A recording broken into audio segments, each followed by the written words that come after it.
rivitalizzarsi. Nella parte proprio turismo c'è la rivitalizzazione dei centri storici, dei centri urbani, proprio per aumentare il fondo destinato ai commercianti. Moretti sempre, tanto. Tutti i piedi che avevamo sabbia e mobili.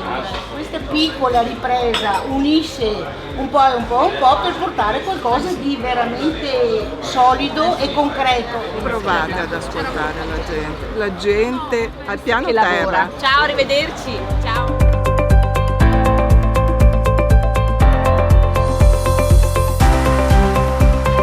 Perché c'è la necessità, parlo da sindaco, che i sindaci abbiano tutto il supporto, perché siamo noi a contatto con la realtà del paese.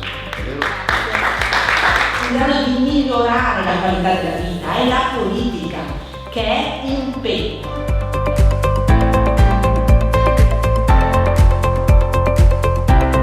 Lo sguardo dei nipoti adorante, no? Verso i nonni, perché i nonni sono un pilastro fondamentale della famiglia. È proprio quando la sfida è più difficile che noi ci dobbiamo mettere d'impegno, vero? A un certo momento io non sono più disposto a lasciare la poltrona. Se invece questa cosa qui è per legge, uno lo sa e non si arrabbia nemmeno. Io sono l'unica candidata alla presidenza di una regione che ha lasciato un posto sicuro per dedicarsi alla campagna elettorale.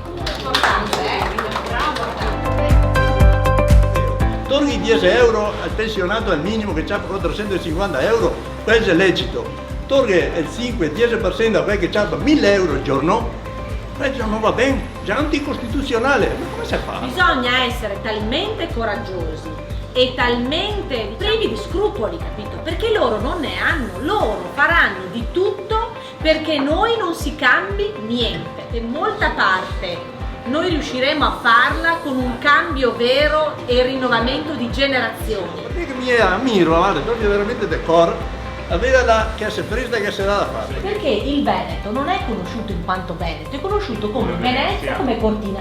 E poi sta a noi, una volta che il turista arriva qua, fargli conoscere tutti gli altri patrimoni. Magia proprio, quando entri qua ti dimentichi, come dire, dei pensieri che ci angosciano e alzi la testa e guardi lontano.